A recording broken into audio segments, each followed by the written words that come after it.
11 शुरू करने जा रहे हैं, जिसका नाम है कैलाश सत्यार्थी।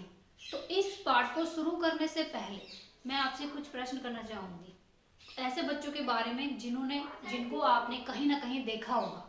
देखिए बेटा, जब कभी आप बाहर अपने मम्मा पापा के साथ घूमने जाते हैं तो आपने ऐसे छोटे छोटे बच्चों को काम करते हुए देखा होगा, देखा है ना। जैसे मैं कई बार बाहर जाते तो मैंने देखा है, ढाबों पर काम करते हुए देखा है उनको, सड़क पे कुछ ना कुछ छोटा मोटा सामान बेचते हुए देखा है। अर्थात उनकी उम्र होती है किस चीज़ के लिए? पढ़ाई के लिए, पढ़ाई करने के लिए, खेलने के लिए। लेकिन उस समय पर वो क्या कर रहे होते हैं? काम कर रहे होते हैं। तो आपने भी देखे होंगे। तो आप उन्हें कैसा लगता होगा वहां पर काम करते हुए? क्या आपने कभी सोचा है कैसा लगता होगा? आप खुद को इमेजिनेशन करके देखिए, खुद को उस स्थिति में लेके जाइए जहां पर वो काम करते होंगे। जैसे कि कोई ढाबा है, ढाबे पे छोटा सा बच्चा वो काम कर रहा है, अपने आप को रखिए कि अगर आपसे वहां पर बर्तन साफ करवाए जाएं, किसी को खाना सर्व करने के लिए बोला जाए, मतलब ऐसे काम जो आप अपनी मर्जी से नहीं करते हैं, तो वो काम आपसे कराया जाए, तो आपको कैसा लगेगा? बहुत बुरा लगेगा ना। तो सोचिए उन बच्चों को कैसा लगता होगा। सीधी सी बात है, उनको भी बहुत बुरा लगता होगा। अगर मान लीजिए आपको भी वहां पर काम करने के लिए भेजा जाए तो आपको कब कैसा लगेगा? कैसा लगेगा? बहुत बुरा लगेगा, क्योंकि हमको सोचकर ही उन बच्चों के बारे में बुरा लग रहा है। तो उस स्थिति में जब हम जाएंगे तो हम लोगों को भी बुरा लगेगा, क्योंकि आप लोगों की उम्र बेटा क्या है? खेलने कूदने के, पढ़ने लिखने की है। लेकिन उस उम्र में उन बच्चों को किस पे लगा दिया जाता है? ऐसे कामों पर लगा दिया जाता है।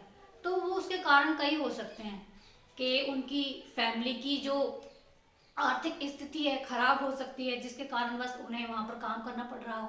या फिर कई बार तो ऐसा होता है कि उनसे जबरदस्ती काम करवाया जाता है, उनको पैसे भी नहीं दिए जाते हैं, उनको बस पकड़ लिया जाता है, उनसे काम करवाया जाता है, खाना दे दिया जाता है, कोई पैसा उनको दिया नहीं जाता है। तो इसे ही हम बंधुआ मजदूरी कहते हैं। तो आज हम ऐसे व्यक्ति के बारे में पढ़ने जा रहे हैं जिसने ऐसे बच्चों को इस बुराई से क्या किया? दूर किया, उनको बचाया वहां जाकर, और अभी भी वो ऐसा काम कर रहे हैं, जिनका नाम है कैलाश सत्यार्थी।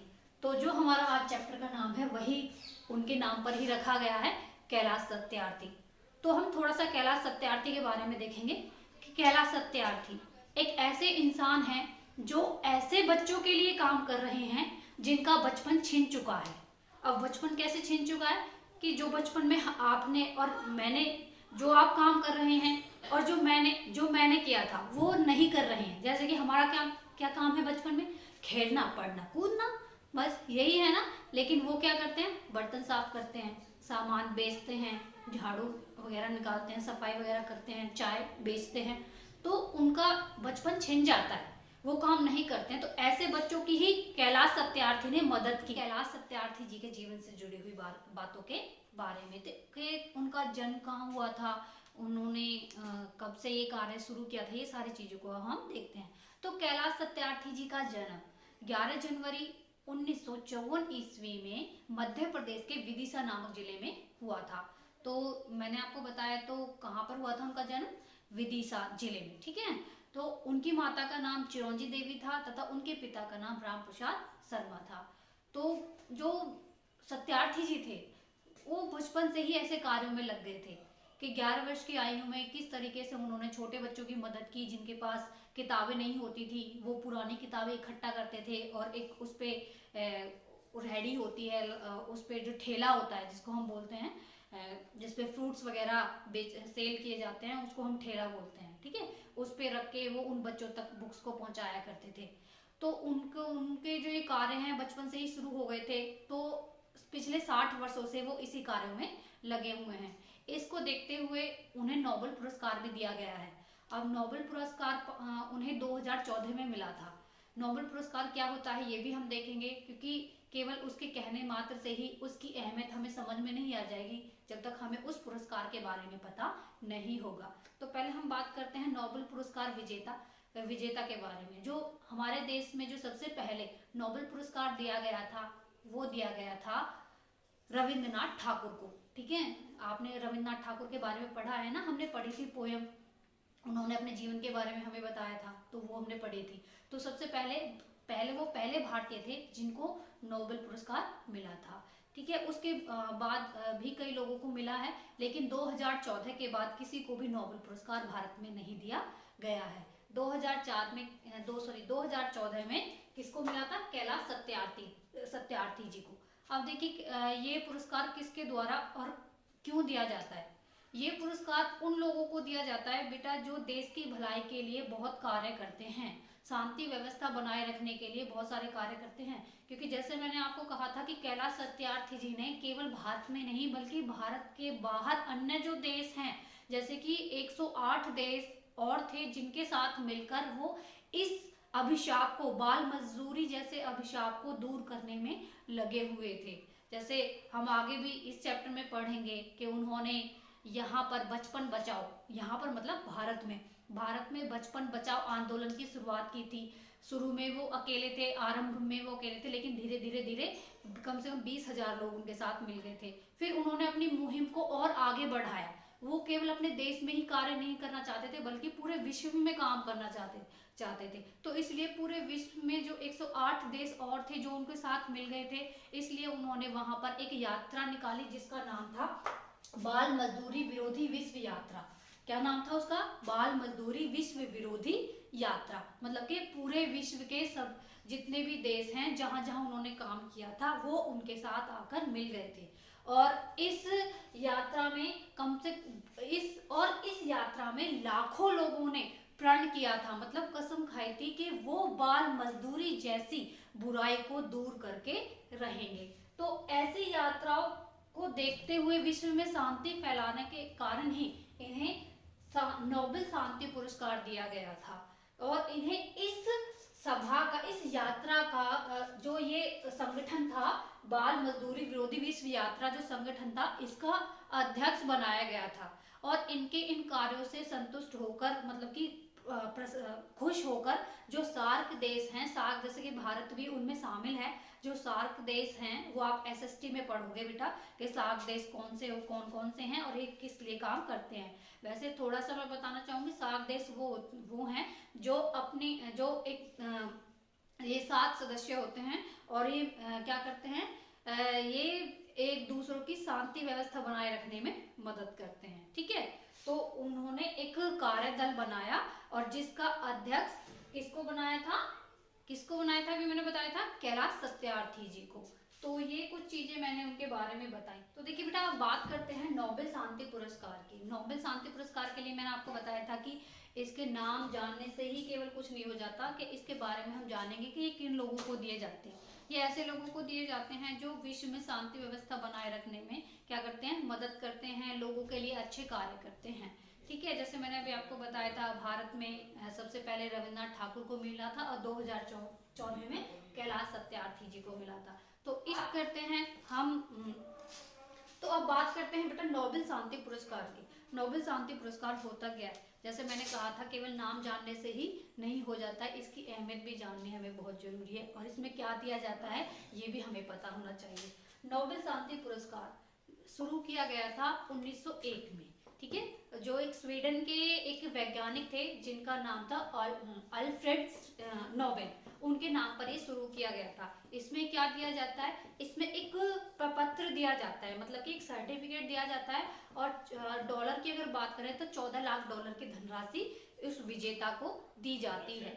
और 14 लाख डॉलर अगर हम अपने यहाँ पर उसे कन्वर्ट करें रुपए में तो उसमें लगभग 11 करोड़ रुपए बनते हैं 14 लाख डॉलर के।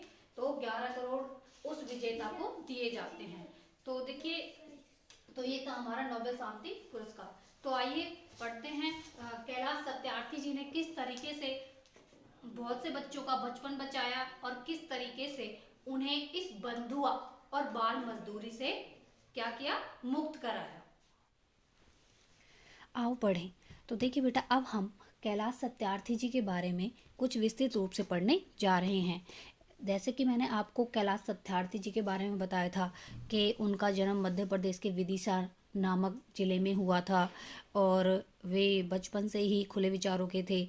बचपन से ही उन्होंने क्या किया था, वो ऐसे बच्चों की मदद करने में जुट गए थे जिनको शिक्षा नहीं मिल पा रही थी या जिनको खाना नहीं मिल पा रहा था। तो यह काम उन्होंने बचपन से ही शुरू कर दिया था और जिसको आज तक उन्होंने चलाए रखा है। तो अब उन्होंने किस तरीके से किन किन बच्चों की किस तरीके से बचपन बचाया है, वही हम अब विस्तृत रूप से पढ़ने जा रहे हैं। देखिए, कैलाश सत्यार्थी जिन्होंने पिछले 60 वर्ष दूसरों का बचपन बचाने में गुजार दिए हैं। 60 वर्षों तक किए गए निरंतर प्रयासों से वे अब तक 80,000 से अधिक बच्चों को उनका बचपन लौटा चुके हैं। तो देखिए, जो कैलाश सत्यार्थी हैं वो पिछले 60 वर्षों से क्या कर रहे हैं, ऐसे बच्चों की मदद कर रहे हैं जिनका बचपन छिन चुका है। अब कैसे बच्चे होते हैं वो जिनका बचपन उनसे छिन जाता है? अब देखिए, जैसे मैंने आपसे एक प्रश्न किया था शुरू में ही कि आपने ऐसे बच्चों को काम करते हुए देखा होगा जो बहुत छोटे होते हैं, जिनकी उम्र पढ़ने लिखने की होती है, लेकिन वो ढाबों पे, दुकानों पे, कहीं भी हो सकते हैं, वो क्या करते हैं, काम करते हैं। तो उन्हें ही बोलते हैं जब उनकी उम्र काम करने की नहीं होती है, बल्कि उनकी उम्र किसके लिए होती है, पढ़ने के लिए होती है। उनसे उनका बचपन छिन जाता है और उसके कारण कई हो सकते हैं, या फैमिली बैकग्राउंड हो सकता है बेटा कि उनके परिवार को पैसे की ज़्यादा ज़रूरत होती है, या फिर एक ऐसा भी हो सकता है कि किसी बच्चे से ज़बरदस्ती काम करवाया जाता है। तो बहुत सारे कारण हो सकते हैं। तो वो पिछले 60 वर्षों से ऐसे बच्चों का जीवन सुधारने में लगे हुए हैं जिनसे ज़बरदस्ती काम कराया जाता है, जिनसे उनका बचपन छिन गया है। तो ये कहा जा रहा है कि अब तक वो 80,000 बच्चों का बचपन लौटा चुके हैं। तो देखिए बेटा, ये आंकड़े पुराने हैं, जो अब न्यू आंकड़े हैं। अब तक वो 1 लाख से भी अधिक बच्चों का जो बचपन है वो लौटा चुके हैं। इनका जन्म 11 जनवरी 1954 को मध्य प्रदेश में हुआ था। तो ये भी मैंने आपको भी बताया था कि इनका जन्म 11 जनवरी 1954 को मध्य प्रदेश के विदिशा जिले में हुआ था। ठीक है, तो कौन सा जिला था मध्य प्रदेश का? विदिशा। जब वे केवल 11 वर्ष के थे तब उन्होंने देखा कि पुस्तकें न मिलने के कारण बहुत से बच्चे शिक्षा से वंचित रह जाते हैं। फिर उन्होंने आसपास के बच्चों की पुरानी किताबें एकत्रित की और एक ठेले पर रखकर उन्हें ज़रूरतमंदों तक पहुंचा आए। तो देखिए, मैंने अभी आपको बताया था कि बचपन से ही वो इस कार्य में जुट गए थे। वो अपने आसपास ऐसे बच्चों को देखते थे जो उनकी तरह नहीं थे, मतलब कि वो उनको तो पढ़ाई के लिए किताबें मिल रही थी, उनको काम भी नहीं करना पड़ता था। तो जो बचपन में बच्चे करते हैं, जैसे कि खेलना, कूदना, पढ़ना, लिखना, तो वो उनके आसपास जो बच्चे थे वो उनके जैसा जीवन नहीं जी रहे थे। तो उन्होंने देखा कि जिन बच्चों के पास किताबें नहीं हैं, तो उन्होंने क्या किया कि उनके आसपास जो बच्चे थे उनसे उन्होंने क्या ली, किताबें ली पुरानी, और एक ठेले पे रखा और उन बच्चों को वो किताबें वितरित कर दी, बांट दी, जिन बच्चों के पास पढ़ने के लिए किताबें नहीं थीं। सन 1980 में एक दिन उन्हें पता चला कि पंजाब में ईंट भट्टा पर बच्चों से बंधुआ मजदूरी कराई जा रही है, साथ ही उन्हें बेचने की भी तैयारी की जा रही है। तो देखिए बेटा, ये बात 1980 की है। ठीक है, तो 1980 में एक दिन उन्हें पता चला कि कोई ईंट का भट्टा है पंजाब में, जहाँ पर बच्चों से जबरदस्ती मजदूरी करवाई जा रही है। बंधुआ मजदूरी होता है बेटा, उनको पकड़ के ले आना कहीं से और उनको क्या बनाना है ना, नौकर बना लेना। उनको ना पैसे दिए जाते हैं, बल्कि उनको जबरदस्ती क्या किया जाता है, उनसे काम कराया जाता है। बस उनको खाना दे दिया जाता है, ना कोई पैसे दिए जाते हैं। और जबरदस्ती, अगर हम सिंपल सी भाषा में, साधारण सी भाषा में कहें, तो उनसे जबरदस्ती काम कराया जाता है। जैसे पहले उनको किडनैप कर लेते हैं, पकड़ के ले आते हैं, कहीं से खरीद लेते हैं और फिर उनसे बिना पैसे के काम कराया जाता है। ठीक है, और फिर जब वो उनसे काम करवा लेते हैं तो फिर क्या करते हैं, आगे उन्हें और बेच देते हैं। तो ये सारी बातें किसको पता चली? सत्यार्थी जी को। यह सुनकर उनका खून खौल उठा। वे अपने कुछ साथियों और फोटोग्राफर के साथ उन्हें छुड़ाने के लिए वहां पहुंच गए। बंदूकों को छुड़ाने के दौरान वहां बहुत हाथापाई हुई।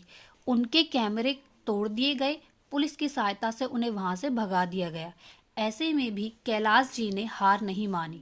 उन्होंने बची खुची तस्वीरों को समाचार पत्र में छपवाया और उच्च न्यायालय में गुहार लगाकर बंधुआ मजदूरों को मुक्त कराया। तो देखिए उन्होंने क्या किया था कि जब उन्हें ये पता चला कि ईंट के भट्टों पर छोटे बच्चों से क्या कराई जा रही है, बंधुआ मजदूरी करवाई जा रही है, तो वो अपने साथियों के साथ और कुछ फोटोग्राफर्स के साथ, मतलब पत्रकारों के साथ वो वहाँ पर पहुँच गए। तो वहाँ पर बहुत सारे लोग थे, तो उनसे उनकी क्या हो गई, हाथापाई, मतलब लड़ाई हो गई। तो जिसमें जो फोटोग्राफर थे उनके कैमरे तोड़ दिए गए थे और सत्यार्थी जी को भी चोट लग गई थी, लेकिन उन्होंने फिर भी क्या है, वहाँ पर हार नहीं मानी थी। जितनी जैसे कैमरे तोड़ दिए गए थे तो उनमें कुछ थोड़ी बहुत जो तस्वीरें बची थी, तो उन्होंने क्या किया, उनको अखबार में छपवाया और उन तस्वीरों को अखबार में छपवाकर उच्च न्यायालय में गए। उच्च न्यायालय में से रिक्वेस्ट की, गुहार लगाई। गुहार का मतलब होता है बेटा प्रार्थना करना, ठीक है। उच्च न्यायालय से प्रार्थना की कि उन बंधुआ मजदूरों को वहां से आज़ाद करवाया जाए। मुक्त का अर्थ होता है आज़ाद करवाना, ठीक है। यहीं से उन्होंने बचपन बचाओ आंदोलन की शुरुआत की, ठीक है। तो देखिए अब यहाँ पर एक प्रश्न बन जाता है हमारा छोटा सा, कि सत्यार्थी जी ने कौन से आंदोलन की शुरुआत की थी। तो कौन से आंदोलन की शुरुआत की थी, बचपन बचाओ आंदोलन, ठीक है। उन्होंने तो इस घटना के बाद, ठीक है, जब वहाँ पर उन बच्चों को बचा लिया गया था, उन बच्चों को मुक्त करवाया गया था, तो यहीं से उन्होंने एक आंदोलन चलाया कि ऐसे बच्चों को, जहाँ भी मुझे पता चलेगा जहाँ ऐसे बच्चे काम कर रहे हैं, वहाँ मैं उनको छुड़वाऊंगा। और उस संस्था का नाम उन्होंने रखा, उस आंदोलन का नाम रखा बचपन बचाओ आंदोलन। इस बीच उन्हें कई बार जान से मारने की धमकियां भी मिली। उनके दो साथियों की हत्या भी कर दी गई, पर सत्यार्थी जी नहीं रुके। वे अलग अलग प्रांतों में आंदोलन बढ़ाते और बच्चों को मुक्त कराते चले गए। देखते ही देखते उनके साथ 20,000 से भी ज़्यादा लोग जुड़ गए। उन्होंने इस आंदोलन को केवल देश तक ही सीमित नहीं रखा, बल्कि संपूर्ण विश्व में फैलाया। उन्होंने 108 देशों में 14,000 संगठनों के साथ मिलकर बाल मजदूरी विरोधी विश्व यात्रा आयोजित की। तो देखिए यहाँ पर उनके बारे में कितनी सारी हमें जानकारी मिली है कि उन्होंने जो भारत में रहकर बचपन बचाओ आंदोलन चलाया, तो उसके बाद उनको क्या हुआ कि जैसे कि अब उन बच्चों को बचाने लगे, तो उनके जो हैं क्या हो गए, दुश्मन ज़्यादा हो गए। तो फिर उनको मारने की धमकियां मिलने लगी। उनके दो साथियों को भी मार दिया गया था कि ताकि वो इस आंदोलन को बंद कर दो। लेकिन इन घटनाओं से भी जो सत्यार्थी जी थे वो डरे नहीं, बल्कि अपने आंदोलन को उन्होंने और गति प्रदान की। तो फिर उसके बाद उन्होंने क्या किया कि उन्होंने केवल भारत में नहीं, बल्कि अपने इस आंदोलन को कहाँ, विश्व भर में फैलाया, दूसरे देशों में भी। कहा जाता है कि इस आंदोलन को उन्होंने 108 देशों में 14,000 संगठनों के साथ मिलकर इस आंदोलन को आगे बढ़ाया है। और बाल मजदूरी जैसी बुराई के खिलाफ एक संगठन तैयार किया है, एक विश्व यात्रा तैयार की है कि वो भी क्या करें कि अपने देश में ऐसी बुराई को बिल्कुल जड़ से ख़त्म कर दें। तो उन्होंने देखिए केवल भारत में ही नहीं, बल्कि 108 और देशों में भी अपनी इस आंदोलन को आगे बढ़ाया है, ठीक है। तो जैसे कि हर देश में ऐसे संगठन होते हैं, जैसे कि हमारे देश में सत्यार्थी जी का संगठन था, बचपन बचाओ आंदोलन। तो ऐसे ही अब सभी देशों में होते हैं, क्योंकि सत्यार्थी जैसे इंसान हर देश में मिल जाते हैं, जो बच्चों के बारे में या फिर जो वहाँ पर उन्हें बुराइयां दिखती हैं उनके बारे में सोचते हैं। तो ऐसे ही संगठनों के साथ मिले थे उन्होंने, और इस बुराई के खिलाफ उन्होंने एक मोर्चा तैयार किया था। इस याद में लाखों लोगों ने शामिल हो बाल मजदूरी को समाप्त करने का प्रण लिया। उनके इस प्रयास से प्रभावित हो सार्क के सदस्य देशों ने बाल मजदूरी पर एक कार्यदल बनाने की घोषणा की। तो देखिए जैसे अभी हमने पढ़ा था, मैंने आपको बताया था कि उन्होंने केवल भारत में नहीं बल्कि अन्य देशों में भी अपने इस आंदोलन को क्या किया था, आगे बढ़ाया था। तो उनके साथ पहले तो बहुत कम लोग थे, लेकिन धीरे धीरे लाखों लोग उनके साथ जुड़ने लग गए। कहा भी जाता है कि जब उन्होंने इस आंदोलन को शुरू किया था तो केवल 20,000 तक ही लोग उनके साथ थे, लेकिन जैसे जैसे वो बच्चों का बचपन बचाते गए, इस बुराई को कम करते गए और दूसरे देशों में भी अपने आंदोलन का प्रचार प्रसार किया, तो उसके कारण फिर उनके साथ साथ लाखों लोग लोग क्या हो गए, शामिल हो गए, और उन्होंने भी वहाँ पर प्रण लिया, कसम खाई कि हम इस बाल मजदूरी को समाप्त करके रहेंगे। तो उनके इन प्रयासों से प्रभावित होकर जो सार्क के जो देश थे, बेटा ये 7 देश होते हैं जो आप एसएसटी में पढ़ोगे, तो उनके बारे में हम बाद में बात करेंगे। तो उन्होंने क्या किया कि एक कार्यदल बनाया, मतलब कि एक टीम बनाई, ठीक है, और जो इस इस बुराई के खिलाफ लड़ेगी। वो क्या करते हैं बेटा, वो रिपोर्ट तैयार करते हैं कि कहाँ कहाँ ऐसे काम होते हैं, कहाँ कहाँ बच्चों का शोषण होता है, वहाँ पर फिर वो काम करते हैं, ठीक है। इस समय कैलाश जी बाल मजदूरी विरोधी विश्व यात्रा के अध्यक्ष भी हैं। उन्हें देश विदेश में कई पुरस्कारों से सम्मानित किया गया है। भारत में नोबेल शांति पुरस्कार से सम्मानित किए जाने वाले वे दूसरे व्यक्ति हैं। तो देखिए, अब जो हम बताने जा रहे हैं तो वो आप प्लीज़ ध्यान से सुनिएगा।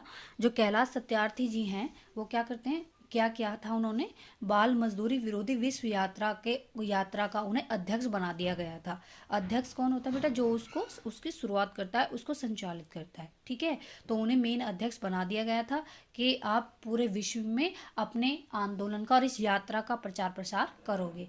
तो इसलिए उनको हम अपने हमारे देश में नहीं बल्कि दूसरे देशों में भी बहुत सारे उनको पुरस्कारों से सम्मानित किया गया है। और भारत में उन्हें नोबेल शांति पुरस्कार सम्मानित से और भारत में भी उन्हें नोबेल शांति पुरस्कार से भी सम्मानित किया गया है, ठीक है। तो वो दूसरे व्यक्ति हैं, पहले आपको पता ही है पहले कौन है, तो वो दूसरे व्यक्ति हैं जिन्हें नोबेल शांति पुरस्कार दिया गया है। तो ये थे हमारे कैलाश सत्यार्थी जी, तो जिनके बारे में आपने बहुत अच्छे से पढ़ा, उनके कार्यों के बारे में जाना कि किस तरीके से उन्होंने पहले भारत में शुरुआत की, फिर उसके बाद उन्होंने क्या किया, एक आंदोलन शुरू किया, बचपन बचाओ आंदोलन, फिर उसका प्रचार प्रसार उन्होंने देश विदेश में किया, फिर 108 देश उनके साथ मिल गए, वहाँ की लाखों करोड़ों लोग उनके साथ मिले, उन्होंने प्रण किया कि हम बाल मजदूरी जैसी प्रथा को ख़त्म करके रहेंगे। फिर उन्हें एक यात्रा शुरू की जिसमें थी बाल मजदूरी विरोधी विश्व यात्रा, मतलब कि ये बचपन बचाओ जैसी ही थी। इसमें क्या था कि जो बच्चे बाल मजदूरी करते हैं उसका वो विरोध करते थे और इसका प्रचार प्रसार देश विदेशों में करते थे। फिर उन्हें उसका अध्यक्ष बना दिया गया था, उन्हें बहुत सारे पुरस्कार भी मिले थे, और फिर इंडिया में भी उन्हें कौन सा पुरस्कार दिया मिला था, नोबेल शांति पुरस्कार, ठीक है। नोबेल शांति पुरस्कार के बारे में मैंने आपको बताया भी था कि नोबेल शांति पुरस्कार क्या होता है, तो आपको पता चल गया होगा कि इसमें क्या दिया जाता है और क्या क्या चीज़ें इसमें मिलती हैं, और किसने इसको शुरू किया था ये भी मैंने आपको बताया था, इसकी स्थापना कहाँ से शुरू हुई ये सारी चीज़ें भी मैंने आपको बताई थी।